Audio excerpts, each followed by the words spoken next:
Namo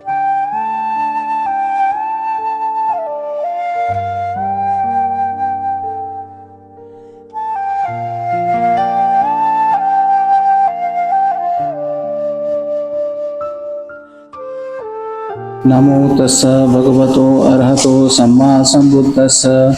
Namo tassa bhagavato arahato samma sambuddhassa. Namo tassa bhagavato arahato samma sambuddhassa. So today we will be the first day of the retreat. So we'll start with some orientation and we'll give the instructions also. So Reena is in charge of this place, and she will first give a brief introduction to the place itself, and there are certain house rules which you have to follow. There are certain rules which we will give you, you will have to follow, and there are certain rules which are house rules for Buddhapada. Who are the fresh ones over here? Okay, so quite a few people are fresh. This will be our first retreat.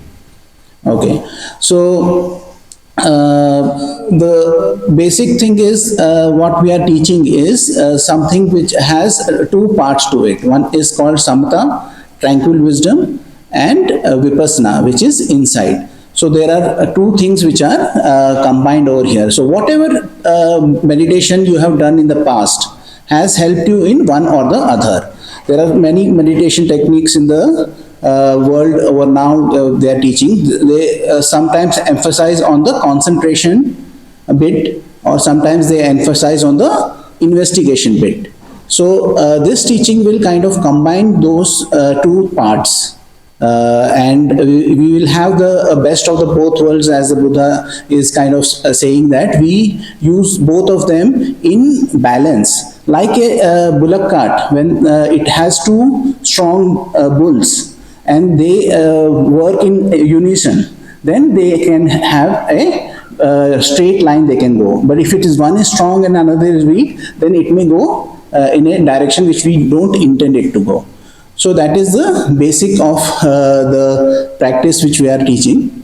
And we have to just start and acknowledge one main thing is that Delson was supposed to come for this retreat, but as he was not well, then he had to kind of cancel.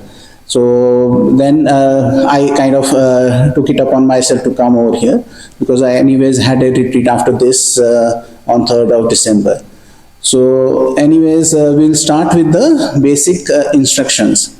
So this is a smiling meditation.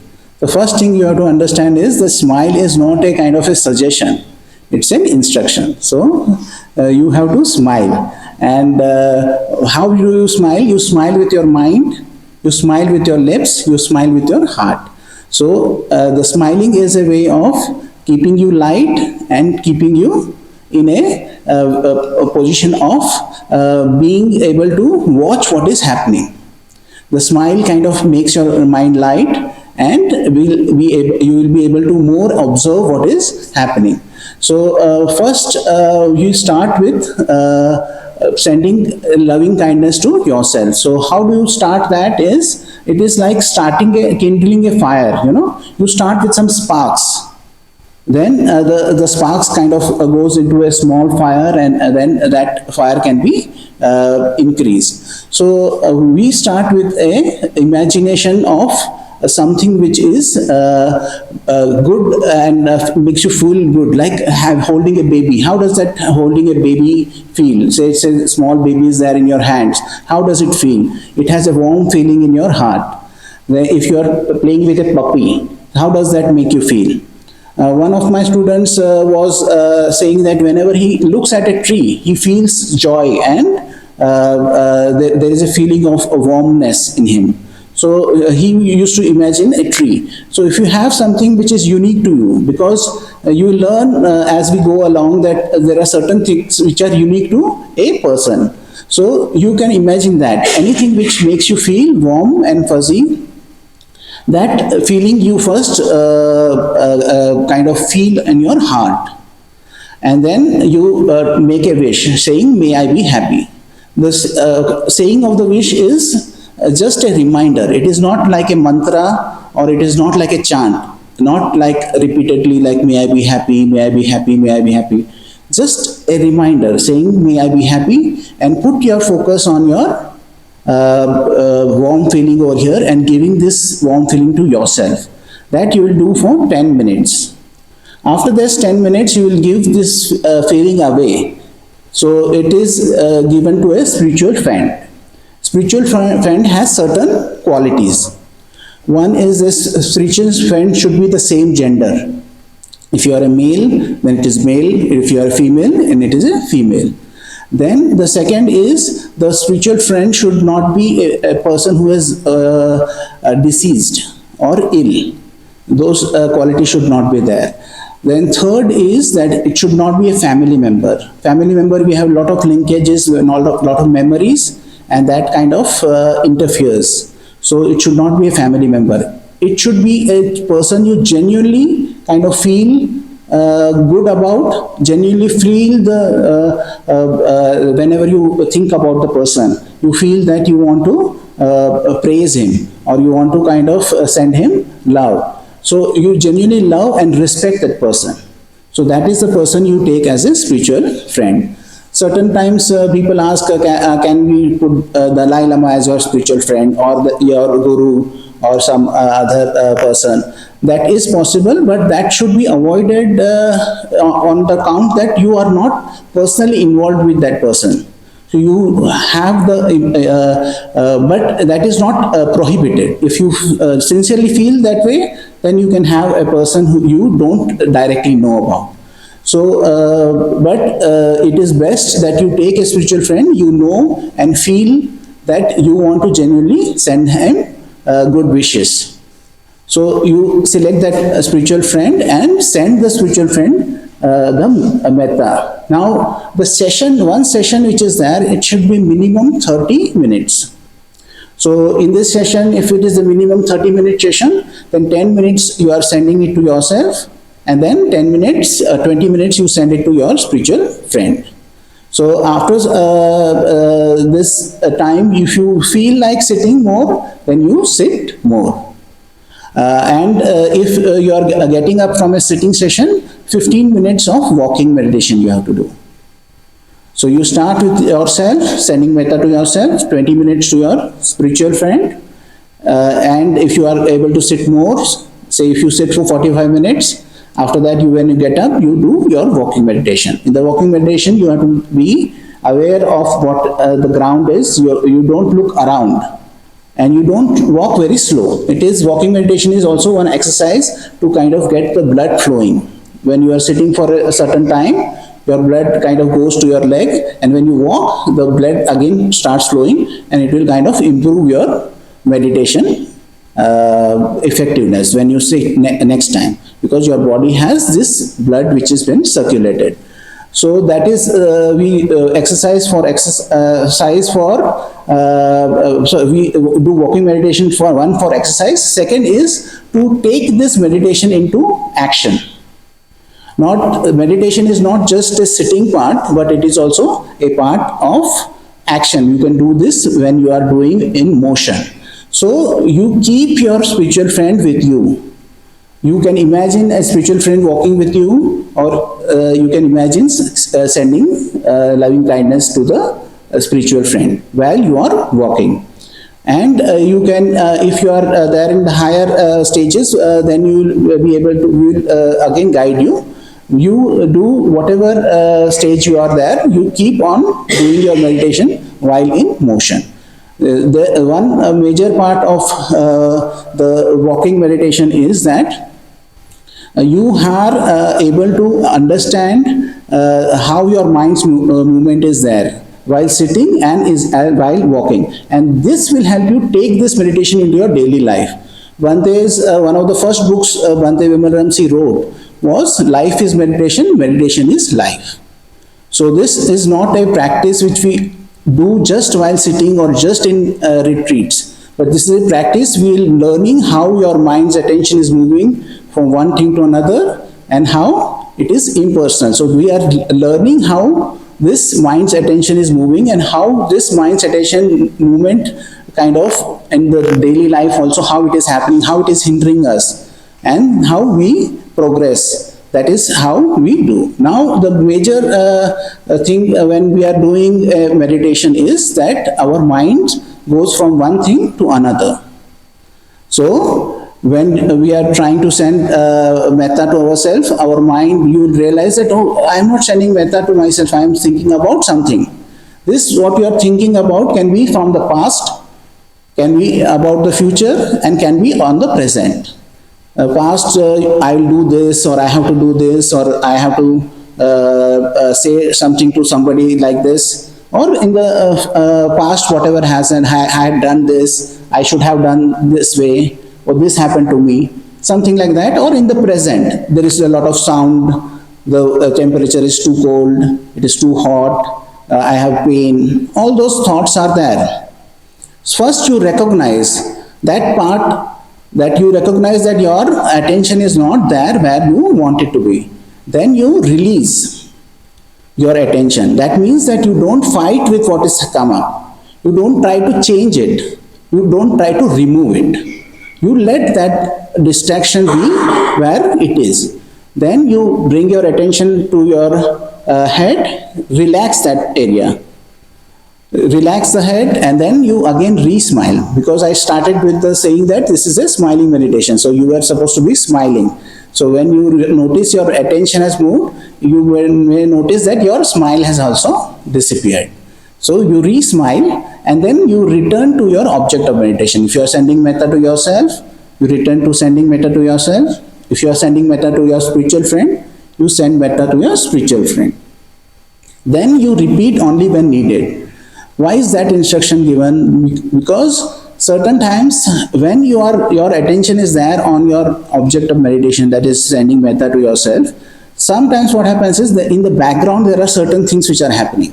We want to control and have a perfect ideal situation, whereby our attention is only on our metta and there is nothing in the background. So if that happens, you will try and make effort which is more than required. That is to be avoided. Unless and until your mind is totally away from your object, your attention is totally away from your object of meditation, you do not use the siksar. There will be certain background noise which will be happening, but you keep your attention on your object of meditation, which is sending metta to yourself or sending metta to your spiritual friend. You continue this, so you recognize once again your mind's attention has moved. Your attention is not there on your spiritual friend. You release it. That means you don't fight with it. Don't try to change it. Don't try to eliminate it. Then relax, re-smile, and return back to your spiritual friend. And you use the phrase which is may my friend be happy, or the other phrases which has been given in the book, the 4-page instructions. You can use that phrase as a reminder and keep your focus going on the spiritual friend. As you progress, you will realize that what is hindering you and how this mind's attention is moving. We are not worried about why, because why is something we will not be able to figure that out, because something happened, something else happened, and then this thing is now appearing as a thought. And you are not trying to figure out what in the past happened due to which I am getting this thought as of now. Am I getting a thought about restlessness? Am I getting a thought about fear? Those things you are not supposed to figure out.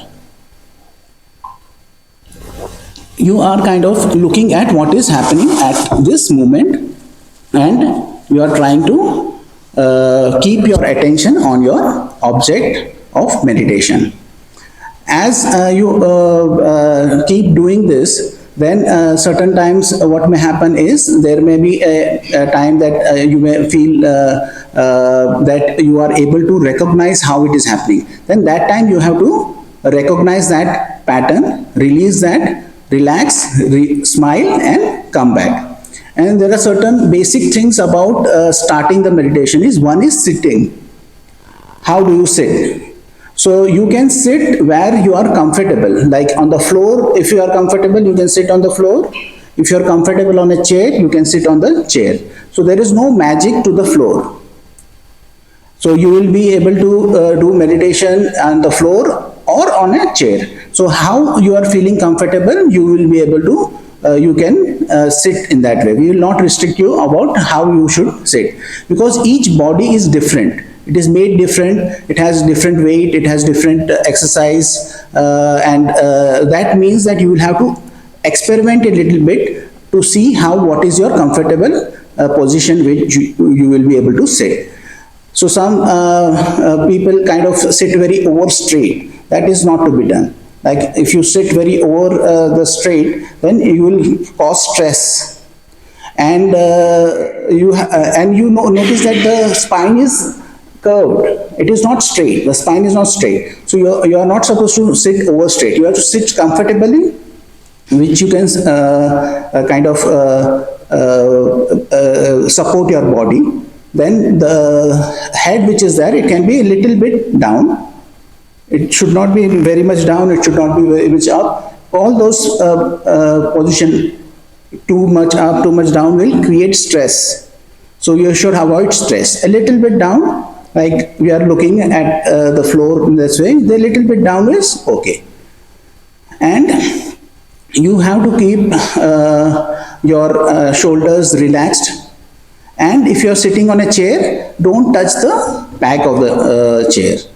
Then it can be too kind of sleep inducing if you are touching the back. So you should be a little bit ahead. And you can use cushions in a creative manner. Like certain times when you are sitting on the chair, your legs may be down, or your legs may be a little up. Your legs may go a little up, or it may go a little down. You have to aim to keep it at a 90-degree angle. If you keep the legs at 90-degree angle, it does not cause stress on the knees. So that you have to ensure that you keep your legs on a 90-degree angle, so that kind of supports your knee. And if you find that when you are sitting, you are feeling very sleepy, that time you can use this over straight position to kind of induce awareness. So if you are nodding or something like that, then you will find that you have to be a little bit more straight to kind of avoid the sleepiness. One other way is to kind of take more interest in your spiritual friend. If you feel that your mind is getting dull, or you're getting sleepy, then you can take more interest in your spiritual friend. One thing about the spiritual friend is that not everybody is visual. So not everybody will be able to visualize your spiritual friend. So if you are able to visualize your spiritual friend, then you visualize your spiritual friend as being in the heart, and the metta enveloping the spiritual friend. You visualize that way. But if you are not able to visualize, then it's okay. Just imagine your friend getting the metta which you are sending. So you are not pushing the feeling of the loving kindness. You are not trying to kind of do anything in the terms of manipulating it. You are sitting as a candle would sit, you know. When there is a room is dark and you light a candle, you notice that the room becomes brighter automatically after some certain time. As the flame gets bright, the room is filled with light. In the same way, when you are sitting radiating metta, then it would automatically go where it is supposed to go. You don't have to push or imagine how it is going, and you don't have to fight with it. You don't have to measure it, saying that I don't have a lot of feeling. The feeling which is there on its own, and you should not kind of try to manipulate that feeling. You should keep your attention on it. You should send it, but you should not worry about it is not much, it is less. All this is based on perceptions, that you have an idea that this is the way I should feel, and this is the loving kindness it should be. but those ideas are not with reality. We have not checked those ideas. We have concepts, and those concepts we are trying to impose on ourselves. So one thing you have to understand is, even if it is less, or if you kind of perceive it as less or something like that, but if you are able to feel it, and if you are able to keep your attention at it, just keep your attention on this. When you recognize your attention has totally moved away, release, relax, re-smile and return back, and keep on doing this practice. And if your mind is going many times away from your object of meditation, that means your mind is busy at this time. You have a restless mind, but you don't try to manipulate the restless mind. You don't try to fight it. If your attention moves away 50 times and you bring your attention back 50 times, then also your meditation is a good meditation. So you are not trying to change the restlessness. You are trying to put your attention on the spiritual friend. You are trying to take interest in the spiritual friend, trying to send them metta, trying to wish for their well-being. We are not fighting with the restless mind. If there is fear in the mind, you just recognize your mind has gone to that, you release it, relax it, re-smile, return. You are not fighting with the fear, because the fear is there based on certain principles, which we will go in the future. Now, dependent origination is an important factor in the teaching of the Buddha, where the Buddha is talking about how things are happening. So we will, as we progress, as we are getting more insight into your meditation, we will have this explanation also in detail, how it happens that certain things arise, and how it happens that we can go away from this. This is called also right effort in the normal translation. We call it harmonious practice. Bhante Vimalramsi wants to use the word harmonious because he wants to say that we have to have a balance in this. So this is a balanced practice. So when you recognize there is certain things, you don't fight with it, you don't try to manipulate it, you don't try to change it. Whatever is there is the truth. And when you fight with the truth, then you are causing yourself dukkha.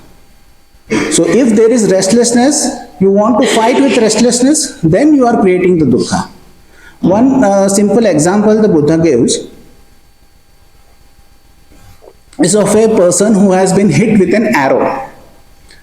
The person has been hit with an arrow, he has a physical pain of the arrow, but he also has the pain of the lamentation, the sorrow, and the anger of why this person did it, why did it happen to me, how do I get rid of it. So that thing is the dukkha.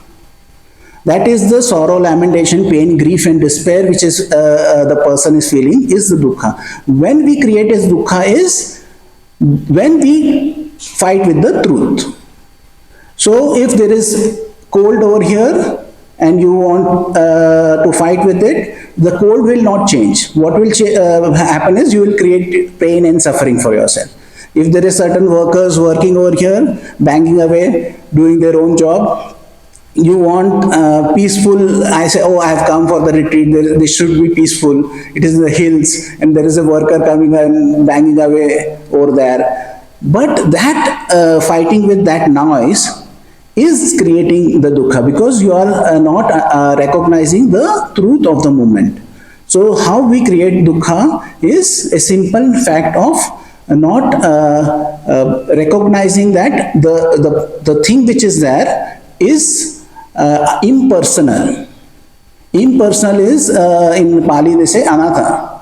So that aspect, that certain things are impersonal. We do not get it to come, we do not get it to stay, and we cannot get it to go away. So it also has an aspect of impermanence. So there is certain things which are there, not being there, it comes into being, having come into being, it vanishes.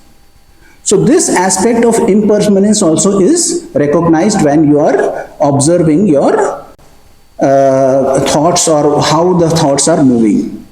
So we are keeping our attention on your object of meditation, and there is a thought which comes. That thought was not there, it came, you let it go, and come back, it is there in the background for some time, and then it goes away. So the thought not being there, it comes into being, and being coming into being, it goes away. So it has the aspect of impermanence in it. It also has the aspect of that having not called for that thought. When a thought comes, a feeling comes, a restlessness comes, or a sleepiness comes, you have not thought that, oh, I have not been sleepy for a lot of while, I'll now be sleepy. That is not how the sleepiness comes. It comes. You notice it. You notice your head has bobbed. And then you say, oh, I am sleepy. And having that sleepiness come, you can fight with it and create dukkha for yourself. Or you recognize I am sleepy, you will release your attention from that, relax, re-smile, and come back to your task. And take more interest. Why this sleepy? How this sleepiness is coming? You have to recognize that your attention slowly goes away, and your interest kind of slowly decreases. Then what happens is your mind kind of wanders away. The only time you are not doing meditation is when your attention moves. You recognize that your attention is on X thought other than your object of meditation, and you keep your attention over there. When you keep your attention on that, that is the time you have stopped meditating. So it does not matter your mind is going 50 times away and you bring it back 50 times, you have a good meditation session. Okay? So each distraction which comes, what is called a distraction? Whatever hinders you in your meditation is a hindrance. So we don't classify it into different parts, but Bhante Vimalamsi says, whatever hinders you in your meditation is a hindrance. So wherever your attention goes, which is stopping you from sending metta to yourself or to your spiritual friend, then that is a hindrance. And how do you deal with hindrance? You recognize it, you release that thing, relax, re-smile, and return. That 6 hours method has been given over there in the booklet. We gave you the 4-page thing, instruction. So there you will be able to find that details. Another thing important is how we start the day. So we will have Metananda who will kind of give you precepts and Dhammapada verses. Now that is important that we are taking what precepts we are taking, and we should not break those precepts. Precepts are an important framework under which we are doing this practice. And precepts are not something which are to be taken lightly. They are a way of calming the mind and keeping you on track. So there are 8 precepts we take. Okay? So in those 8 precepts, one precept is not to have meal after the midday, noonday meal. That means that whatever time you have your lunch meal, the midday meal, after that you are not supposed to have solid food. There will be tea, coffee, if there is juice, there will be juice. And there are certain allowable things which are there, but over here you will get tea, coffee, and juice you will get in the at 5:30. So that you are allowed to have. But say if you are having a medical condition, okay, where you have to take medicine, or like diabetes is there, where you have to eat a certain amount of food, then it is not considered to be a wrong thing to ask for permission to have the food. So is there anybody who would like to have a meal in the dinner, like would like to have dinner? 1, 2, 3, 4. So you can have, you have medical conditions or something like that. Okay, then you can have that dinner. Anybody else who has any issues? If you are feeling afraid that you may kind of feel very hungry or something like that, then don't be afraid. You will feel hungry in the evening, but it is something you will be able to learn from. Okay? And certain times you may not feel hungry also, because that food requirement which you had thought, that may not be as much as you had kind of imagined. So for people who are there, for people we have identified, they can have dinner. And if it happens that you have broken a precepts, you can approach any of the venerable ones over here and tell them that we have broken the precepts and I will have to take the precepts once again. That's it. We are not going to scold you or kind of lecture you or anything like that. You just do that. But say if you feel that you are not able to kind of, you feel guilty and you don't want to approach anybody, then what you can do is you can take the precepts on your own. So that is also allowed. So whenever you realize that you have deliberately broken a precept, the deliberate is important, because you are not, if you are by error or by just you have broken a precepts by oversight, then you just take the precepts once again. But if you are deliberately broken it, then you have to definitely take it once again. Okay, the precepts. That is the reason we start the day with taking the precepts. One of the precepts is about being a brahmacharya. So, brahmacharya means that you abstain from all sexual activities. Normal 5 precepts for the daily life for the lay people, you have that meaning is that you should not cheat on your partner.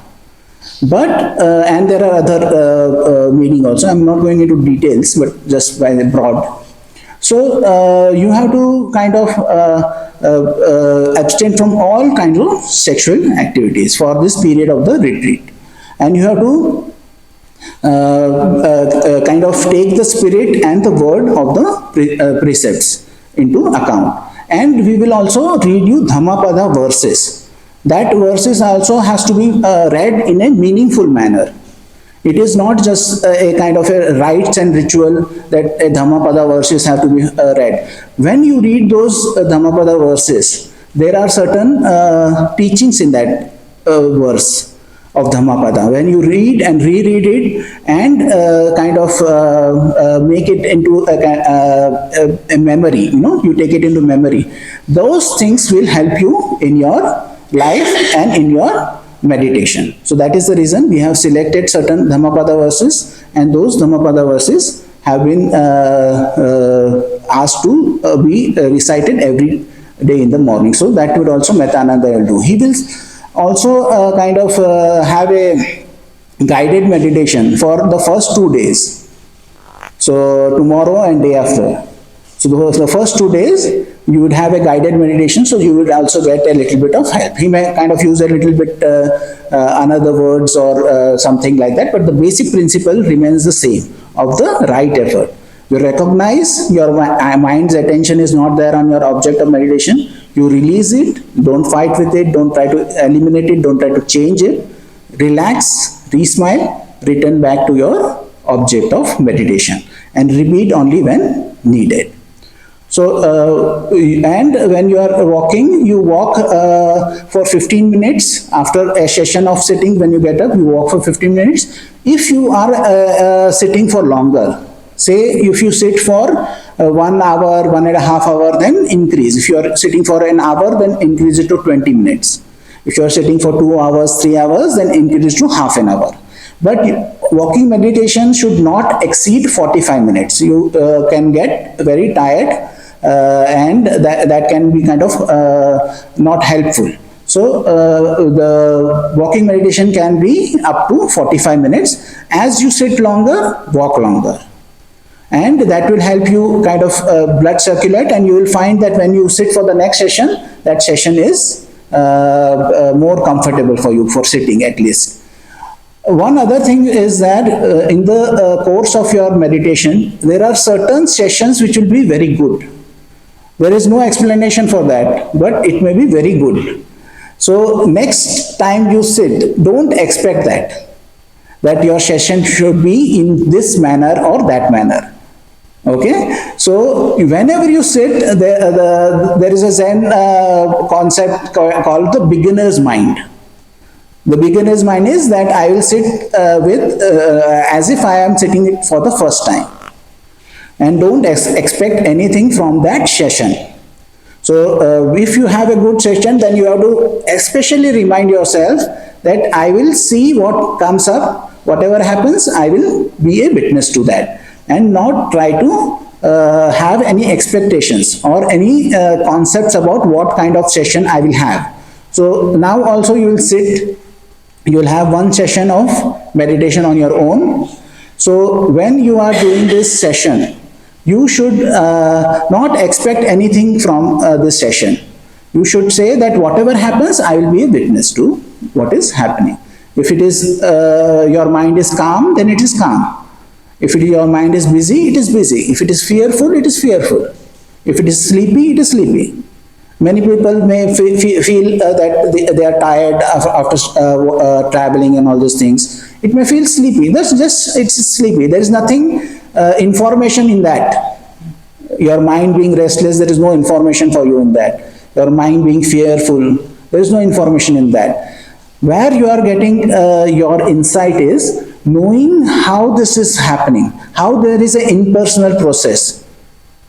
How this is, the dukkha is created by yourself, how everything is not permanent, there is an impermanence in that. That is how you learn from your sessions of meditation, that how your mind is working, how your mind is going from one thing to another, and how we are creating dukkha for ourselves. So that is how you gain insight. As you gain insight, you will be able to know how your mind is going, and then you will recognize that and release it, and you will be able to sit longer. When you are comfortable and you are able to sit longer. And whenever you are trying to break the sitting, then ask yourself, why am I getting up? So you should ask yourself, why am I getting up now? Is it because of the restlessness? Is it because of the my mind is fearful? Is it because I am very sleepy? Then give yourself 5 minutes extension. That I'll sit for 5 minutes more, and I'll continue extend the sitting. Then again, if you want to get up, then again give yourself one more a 5-minute session. Then if the third time it happens that you want to get up, then you get up and do your walking meditation and do the normal routine. But always know why your mind wants you to get up, because your mind has habitual tendencies. If this happens, you will do that. So your habitual tendencies are kind of coming into play. So you are able to recognize those things, that why this is, how this is happening. Okay, so whenever you are getting, you just ask yourself, and if you open your eyes and know that it is not 30 minutes, okay, you have to sit for minimum 30 minutes. You open your eyes and see that it is only 20 minutes. That session is not broken. You close your eyes and sit 10 minutes more. So whatever happens, your session should be for 30 minutes. So even if you open your eyes and see that this time is there, then you should not kind of get up. And when you are sitting, you should not move. So Bhante Vimramsi says you should move as much as our Buddha image is there, that is moving. So you should not move. You should not fidget. You should not change the posture. If you have pain, then don't pay attention to the pain. Recognize if your mind is going towards the pain, recognize, let it go, then relax, re-smile and be back with your object. Don't over-focus on the pain. So if the pain is there, that pain will remain for some time, and it will go away after its energy has dissipated. So for pain, there are two aspects. One is a physical pain, which you have to avoid. While sitting, if the physical pain is there, how do you notice that? Is that after getting up, if you walk a little bit, if it goes away, then that is a meditation pain.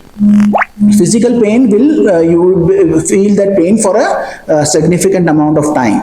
But if you get up, if you had a pain in the thigh or pain in the knee, you had intense pain, and you know it's 30 minutes now, I'll get up. You get up, as you get up, the pain goes away. As you walk, there is no pain in the knee.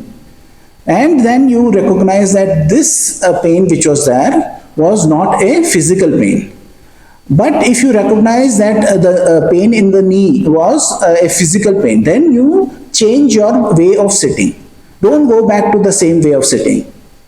One way is giving support to the knee. If your knee is like this, bent like this, you can give a cushion support to the knee. And you can start with one knee, you can give support to both the knees. Another thing which you can do is, if you are getting back pain, you can give support to the spine. If you have a towel, you can just roll it like this and keep it behind the spine. So that gives support. If there is a cushion, small cushion, you can put a small cushion. While sitting on the chair also, you can put the cushion over here. That gives support to the spine. So below the spine, you just put your cushion over there. And then you can, while sitting, if you need, say, extra cushion, so while you are sitting on the chair, you can put a cushion on the bottom and sit on the chair. Or you can put a cushion on the chair and put a cushion on the bottom to kind of adjust how you are comfortable. So you have to ensure that the physical pain which is there should not be repeated. You should not repeat your sitting where you are causing physical pain. But when there is the pain is there, which is the meditation pain, you have to not pay attention to it. So attention is what we have talked about. Your attention is there on your object of meditation. Your attention moves away to a distraction. Then you release it, relax, re-smile, return. What attention is also called is the nutriment.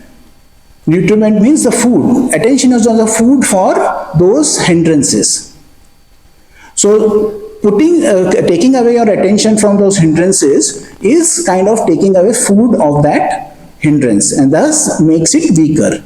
So if there was a kind of a very good example given by an Indian chief to his son. He says that there are two wolves, they are fighting on the bridge. Okay, one wolf is fighting the other wolf, and only one can pass. One wolf is the good wolf who does good things, and one wolf is a bad wolf who is evil. So whom do you give food to? If you give food to a wolf who is good, he becomes stronger and he can overcome the evil. And if you give the food to evil, then the evil wolf will become stronger and defeat the good. So in this same manner, the attention is the food for the pain which is physical pain. So your attention, as much you put on your attention on your physical pain, that physical pain, the mental pain which is there, then that pain grows. The less attention you put and the more attention you put on your sending metta, sending the loving kindness to yourself and your spiritual friend, then that becomes stronger. You give food to what is wholesome. So Buddha gives example of wholesome and unwholesome in this and skillful and unskillful. So you do things which are skillful, so which kind of benefit you, and you kind of put your attention on the wholesome, not on the unwholesome. So whatever hindrances are coming, they are not wholesome because they are kind of taking away your attention from your object of meditation. So you recognize that and you release your attention from that. Relax, re-smile and return back. And if you have pain, your attention naturally goes to the pain. That is how our habits have been, that whenever there is pain, your attention goes over there. So when you recognize your attention is on the pain, you release your attention and relax, re-smile and come back to the wholesome thing, which is your sending metta or loving kindness to your spiritual friend. So you keep your cycle going. And as you progress, you will have more and more insight into the nutriment. Buddha once said that if you understand the nutriment, then you will be able to reach the final goal. That nutriment is most important to understand. The food of thought is your attention. If you are thinking about something negative, then more and more negative thoughts will come. If you think about something positive, more and more positive thoughts will come. But we do not know the mechanism of the attention and how this attention has to be moved. What the Buddha is teaching basically is the mechanism through which your attention can be moved from the unwholesome to the wholesome. And the relaxed step is very important in that. So whenever there is a distraction which is pulling away your attention, that has energy in it. Okay? That is, I like it or I don't like it. If it is pain, it is I don't like it. That is called craving. There is a craving which is there for that thought. I don't like it or I like it. Now that craving, how does it appear in the body? It appears as tension and tightness. So that is the reason the step of relax is very important, and you should not skip that step. Normally our habit would be your attention has moved and you immediately come back. So you are not addressed the reason why your attention had moved. Because of that craving, you ignored that craving. And then you directly came back to your object of meditation. Because of that, that craving energy we have not taken away. And then it pulls you away, and then you are kind of frustrated with it, and then you give more attention to eliminating that hindrance. What we are giving is more food to the hindrance. Again we come back. So we have not eliminated the craving part of that problem, you know. So when our attention moves, you recognize, you release, means you don't fight, you don't blame yourself. Why am I like this? Why is my mind like this? Why do I do always? Why can I follow instructions and all these things? Don't blame yourself. Don't fight with it. Don't kind of fight with yourself also. Just recognize, release, relax. Relax will, whatever tension and tightness is there, you let it go. But you should not over-relax also. It is not a meditation where you relax. That is also not the way of doing it. If there is some tension in that and you are just saying over there and saying relax, that is also not. You just do it once and your attention has to be on your object of meditation. So your full aim and focus and energy is there on increasing the focus on the metta, loving kindness, and you keep this loving kindness and you share. It is also called a dana practice. Dana is like a gift to others. Okay, so it is a practice of generosity. So you are giving somebody a gift of loving kindness. That's a practice of generosity. You want that your spiritual friend to feel good. You want your spiritual friend to be happy. You want your spiritual friend to be in a comfortable position. So you are just having that aim in your mind and sending. So your sometimes what may happen is your feeling of metta may kind of go up in your head. And if it goes in the head, don't try to push it back. Okay? You let it be in your head and send it from this space and inform us that this has happened. So how do you inform us? You inform us through the interview process. We will have interviews from this is 17th. No? So 19th we will start the interviews. Tomorrow you will get the whole day to do meditation. So you have something to talk to us about on the interview on the 19th. So the interview process is very important. We will ask you 5 questions. Okay? That you have to talk and we have to be very kind of brief in the interview. You just inform us. So we give you a structure of what are the questions we will be asking. First we will ask you what is your object of meditation. If you are sending metta, To your spiritual friend, you can say metta. If you are doing some advanced practice, you have already done meditation and with us, that is TWIM meditation, and that thing you are doing, you just inform us. If you have given some other meditation practice like forgiveness, you just inform us, I am doing this. Then what is your longest sitting in the past 24 hours? So in 24 hours you may sit for 6 hours, okay, and in that 6 hours you had say 4 sessions of half an hour, and 1 session of 1 hour, and 1 session of 1 hour 30 minutes, okay. So you talk about 1 hour 30 minutes. You say my longest session was 1 hour 30 minutes. And then on this longest session, how much time were you able to be on your object of meditation without your mind getting pulled away? Okay. So you can say approximately all this time. Times are approximate over here. It felt like a minute. It felt like 30 seconds. It felt like 10 seconds. Those don't have to be clock times. There are feeling times. So you are not able to see the clock or anything, but it felt like it was there for a minute. Okay. So then you tell us that. Then you tell us what you did when your mind's attention moved away. 6 hours is not the answer we are after. So you should not say 6 hours. 6 hours we know is a catchphrase. So you should not use that. You should tell us in your words what you did when your mind's attention got pulled away. Then we'll ask you what is the something else has happened. That time you can tell us my metta meditation, I was sending it from my heart, but it felt like it was going from the head after some time. So you are sending from the head. So that is where you can tell. Or there may be certain things which are not kind of defined over here, and that happens, and then you want to kind of tell us that this happened, or certain things you want to share. That time you can share. So these are the 5 questions. I'll go through once again. One is, what is your object of meditation? You know that. You know what is your longest sitting. You can keep a record. You can keep a pen and paper and keep a record of what are sittings you are doing. What is your longest sitting?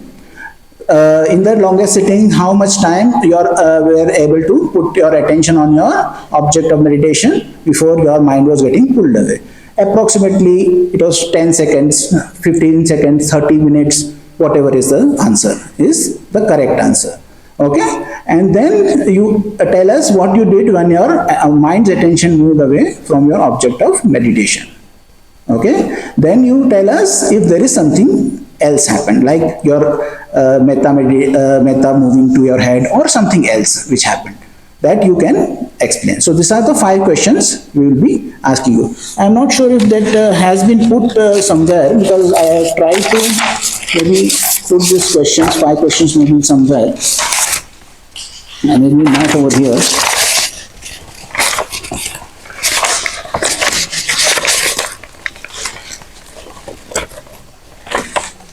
Maybe it may not be there, but these 5 questions I can maybe give for the printout, and we can take a printout and give to you if needed. If people are not following this thing, and if you are not understanding it. Did you understand these 5 questions, everybody?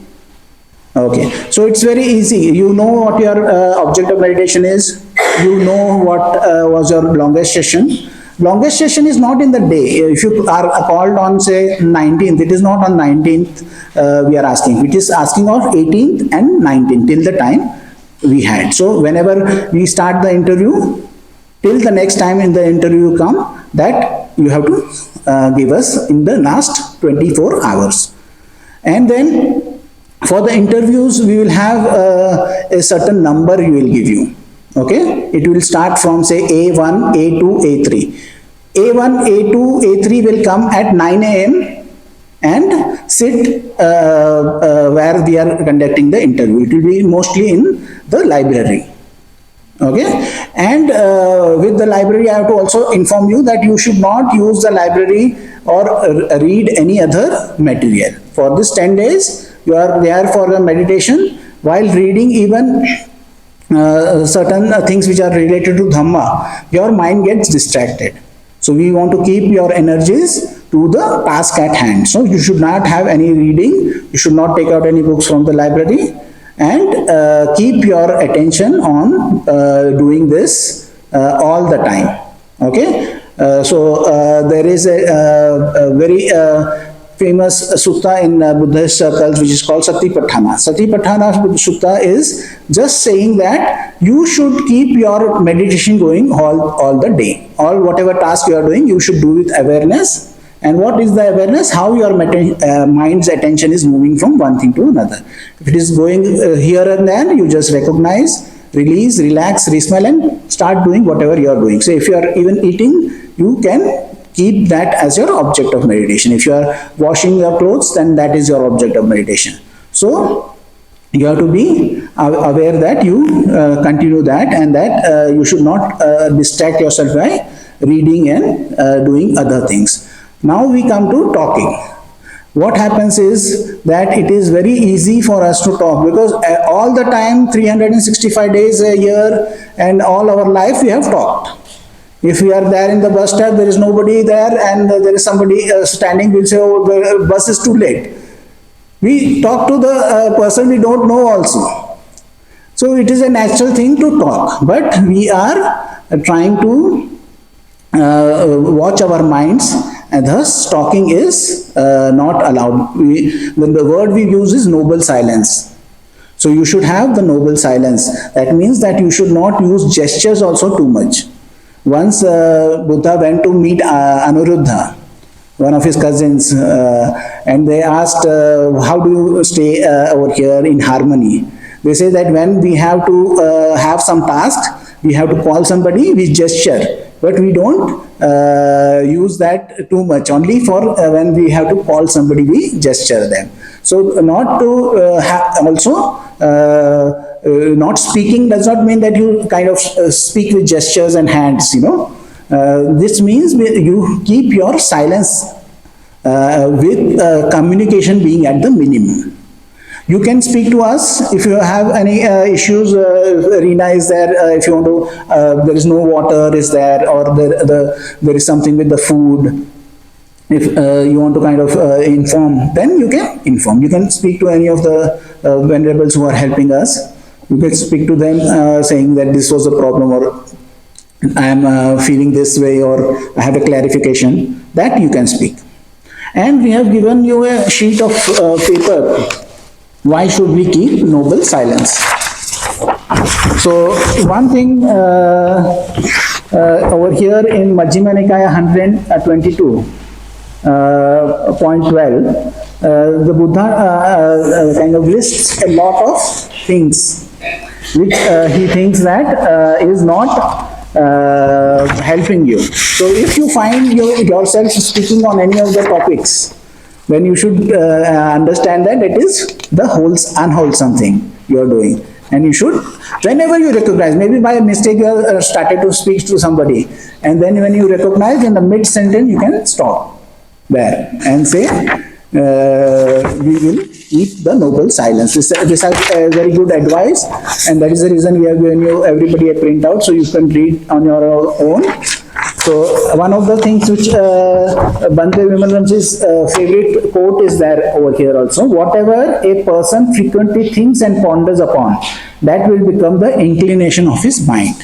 So whatever you think and ponder upon again and again, that becomes your inclination. If you are inclining your mind to silence, and again you are making efforts for silence, then your mind will become silent. If you are inclining it to chatter, talk, then your mind will become busy.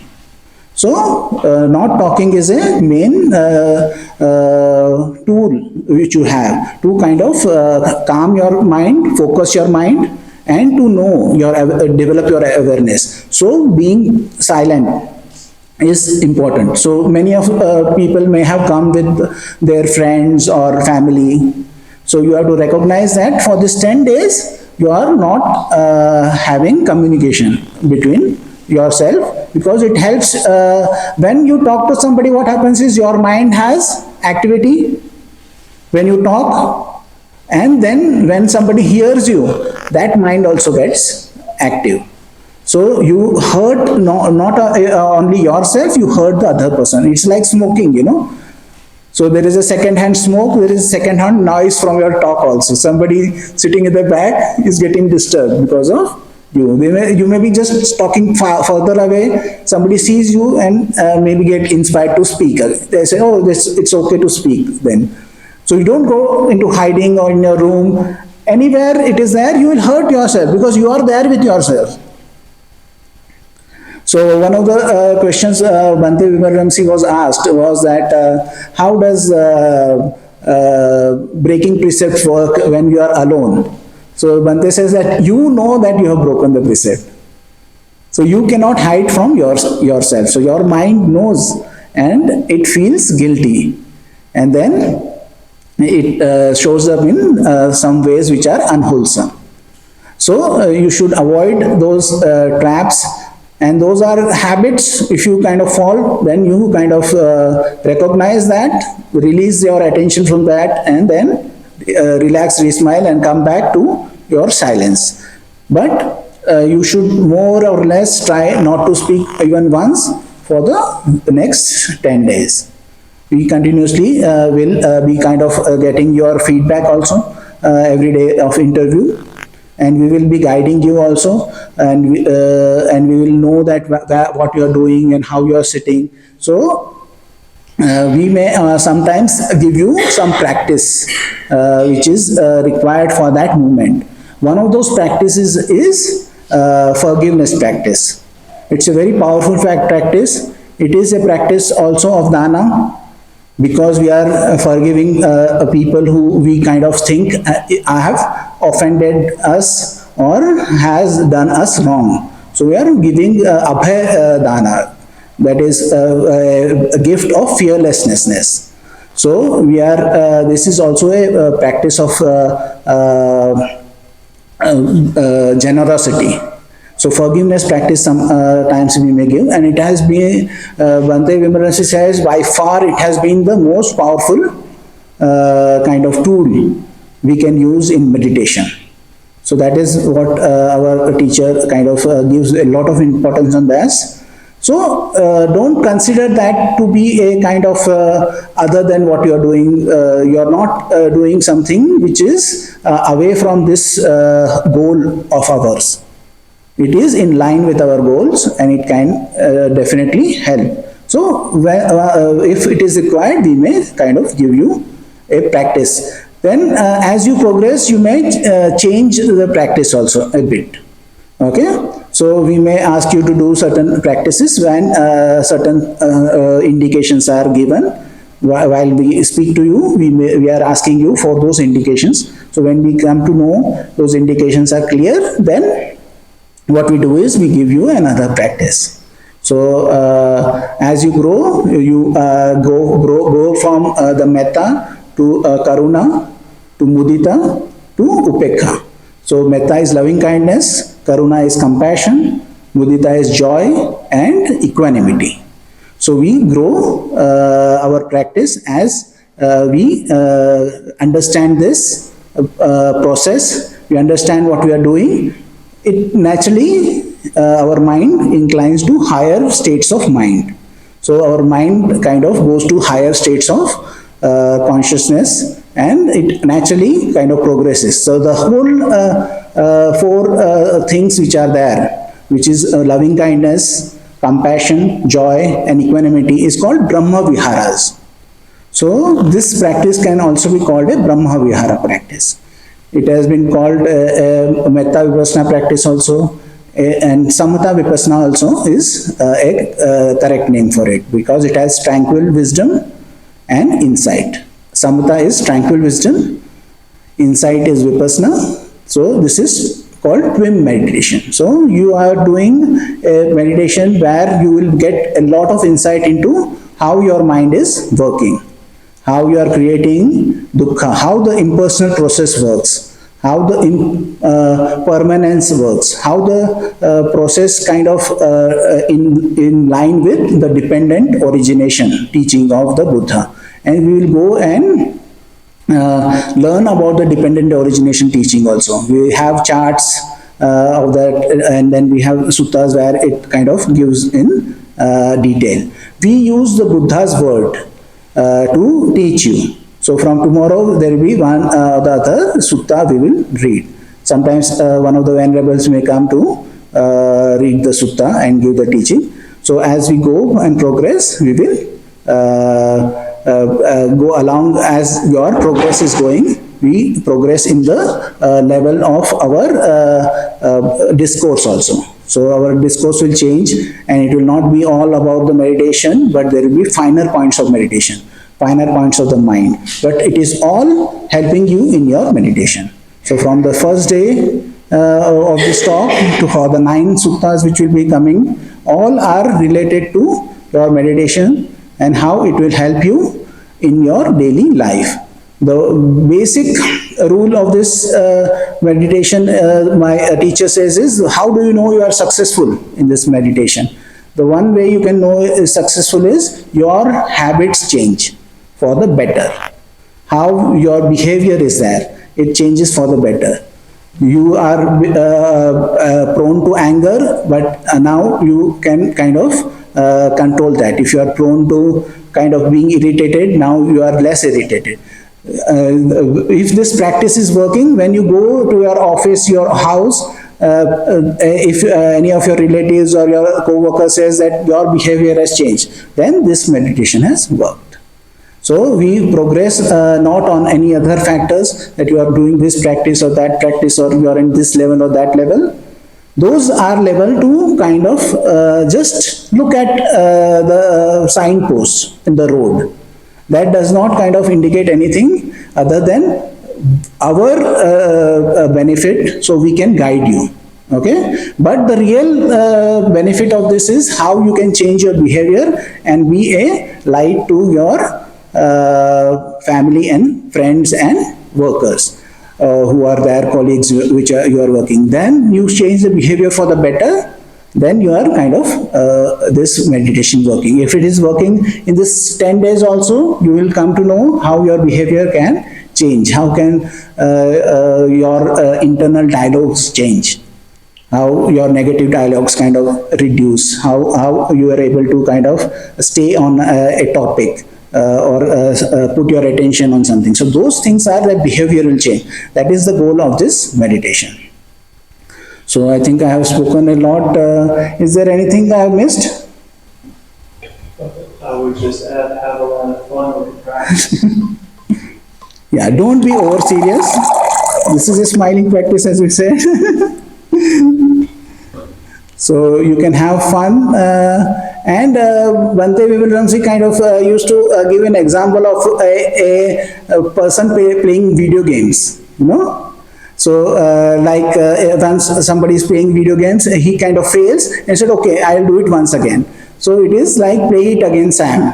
So if your mind is getting away, then you kind of don't feel that, take it personally, you know. Then you just have fun with it. Just say, okay, oh, my mind is doing this way. So my mind can be crazy, you can just tell. Bhante Vimalramsi also used to say one thing which was very important, was when you cannot smile, somebody says, I cannot smile, then you said, laugh. Laugh internally at your mind that it says that it cannot smile. So have fun, and these days we are there to help you and guide you. So don't feel shy to ask questions. One of the reasons of asking questions is also that you become smarter by asking questions. In one of the sutta, the Buddha says that is giving a discourse on how people have their karmic results. Why are people dumb? So the Buddha says that because in the past life they did not ask questions. Bhante Vimalramsi's teacher used to say that he would be born as a genius if he is reborn, because he asked so many questions. So by asking questions, you kind of clarify your doubts and gain knowledge, and also create good karma for your future. So, is there any questions? The spiritual friend is everyday one, or he has to constant? Yes, it has to be the one spiritual friend for this meditation retreat. You cannot change the spiritual friend after you have selected the spiritual friend. That was a good question. So whenever you select the spiritual friend, you kind of put a little bit thought in that, and but you will not be there with spiritual friend for the whole 10 days. As you change, you go higher, then there will be a practice change. So don't think that how can I be with one person for 10 days. But as will go, your meditation will change a bit. So I'll just tell you that, not in detail, but you keep one spiritual friend itself. What's the intention of having a spiritual friend? The intention of having the spiritual friend is to teach your mind. Okay, so this has famously come from I think Vishuddhimagga. There is a practice which was given. It is like baby steps you are giving. So later on, the practice which is there is aligned perfectly with the suttas in the later part, but this is to kind of teach your mind. So it's very easy to kind of give a method to ourselves, but that can also kind of create an imbalance. Certain people are there who say, I cannot give to anybody else, I want to just give to myself, because that can create an imbalance. Then there is a dana practice which is given to others. That is the reason a spiritual friend is important. Then you generate the merits also from sending to a spiritual friend. This is a generosity practice. After that, it again grows, and then you change the practice again. Yes? Okay, the spiritual friend has to be from the same gender. If it is you are a woman, then it would be a woman, and if it is a man, it would be a man. Then the spiritual friend should not be from the family, should not be deceased, not be ill. A person you genuinely feel love for and respect for, and want their betterment and goodness. So that person you are sending the spiritual friend, you are sending the loving kindness to.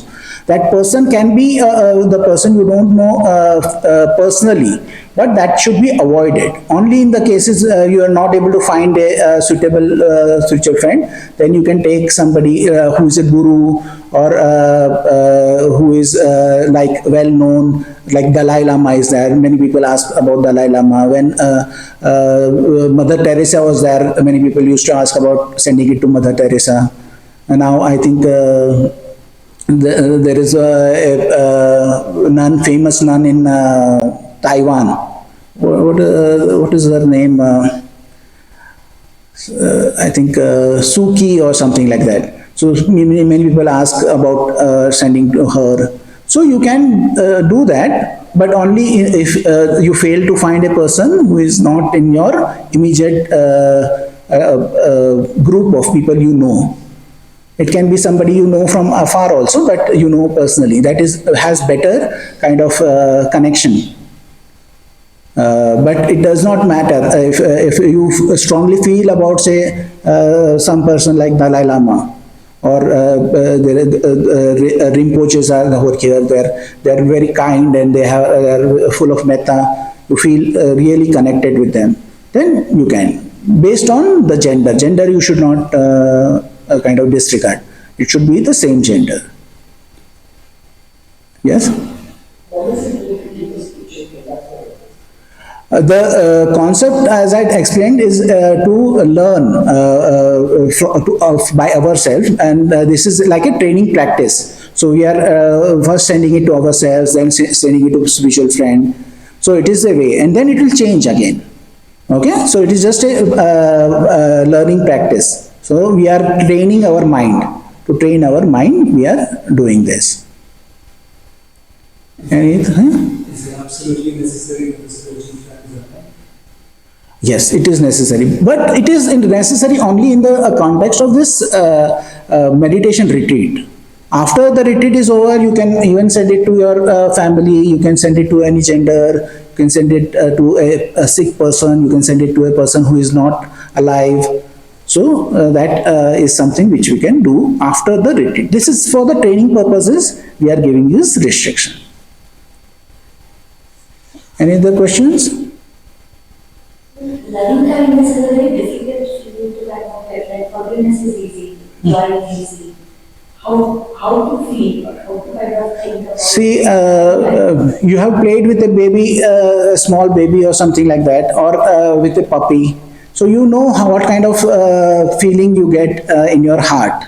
kind of unconditional, just Unconditional love, yeah. So we feel, even if you see a baby in the street, we kind of automatically look at it and smile at it, you know. So that is the kind of unconditionality which we have about certain things. But I have given you an option of other things also, because I have students who have come back and said that when I look at a tree, I feel this thing. I have something else also. So that is a flexibility you have, because you have to feel that feeling. The child is the most kind of universal. When you are playing with a child, when you first time somebody gives you his child, when you go to their house, and that time the feeling is that feeling you have to just feel over here, and then say that may I be happy, and send it this feeling. Yes. You had a question? Person should be live or alive. Any Yeah. person who is live. Alive, yes. Any person, same gender, means you are a man, so you should have a man. Okay. The person you suppose is no more. And you go for that also. No. Okay. The person should be alive, he should be well, and not be a family member. Family members also, we have certain connections and certain stories and history. So that kind of comes in the way. That is the only reason. Any other question? Yes? So, before I practiced before, and when I'm practicing again, my meditation is not the same, and I tend to take it personally. How do you not take it personally? You recognize that you are taking it personally. See, first you recognize that you are taking it personally, and then let it go. Don't fight with that. When you are fighting with the process that I am taking it personally, you are making it more stronger by giving it attention. You are making it into something by giving your attention and creating the that concept of I am taking it personally into a more powerful concept by trying to fight with it.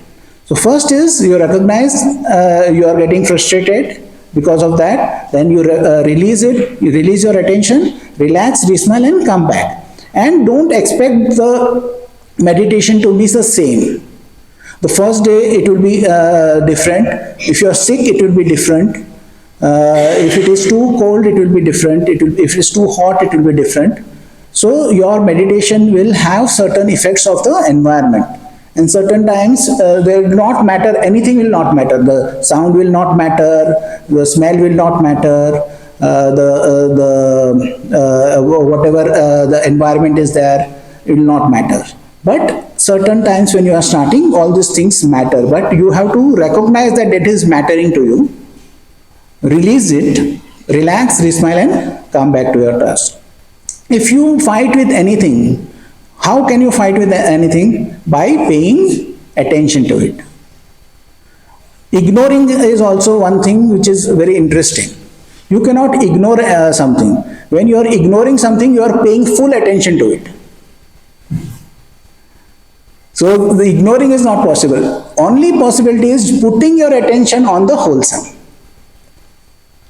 So you can put your attention, you cannot ignore. One of the famous Leo Tolstoy stories about, he asked some kids to not think about pink elephants or something like that. And lets them to play. If nobody has thought about pink elephants, then I'll give you a candy or something like that. And then they are always, the thought of trying to ignore the pink element becomes their main focus. So you have to be careful that I am ignoring it. No, you are not ignoring it. If you are ignoring it, then you don't know it is there. Okay? If you know it is there, then that means that you are paying full attention to it. So put your attention where it is needed. That is on your loving kindness, not on anything else. So this is, Buddha has recognized this aspect of attention. And tomorrow we will take a sutta which is kind of relevant to this aspect of attention, and how the aspect of attention changed his meditation. So Buddha gives a lot of times when he was a bodhisattva, what has happened, and from his kind of experience, we can benefit. So when he was an unenlightened bodhisattva, this happened to me, and I thought in this way, so that way we can kind of benefit from the effort which he has done, or the wrong things which he has done, we can avoid those things. So Buddha's contribution is of doing all those things that Buddha has done just to know what was the right thing. So there is so in suttas also we find that Buddha has done many practices like ascetic practices. There is one Buddha also where it's skins and bones, because somebody told him that by fasting you will be able to awaken. So Buddha says that I did till the time of the edge of death. There is no man who can exceed me, can only equal my efforts, and after that I backed off. So in that way he came to the realization that one day he was sitting under a rose apple tree when he was a kid, and he was relaxed and he was comfortable, and he attained the first jhana at that point of time. So he came back to this way of being relaxed and balanced. So you have balance of concentration also. We call it collectedness, because concentration is a word which can be misunderstood. So we call it collectedness, because collectedness means our minds and attention and our energies are collected at a point. And then we have insight. So those two in a balance. So it's a balanced practice, it's a happy practice, it's a smiling practice. Whenever Bhante Vimramsi starts his orientation, he says that this practice is a smiling practice.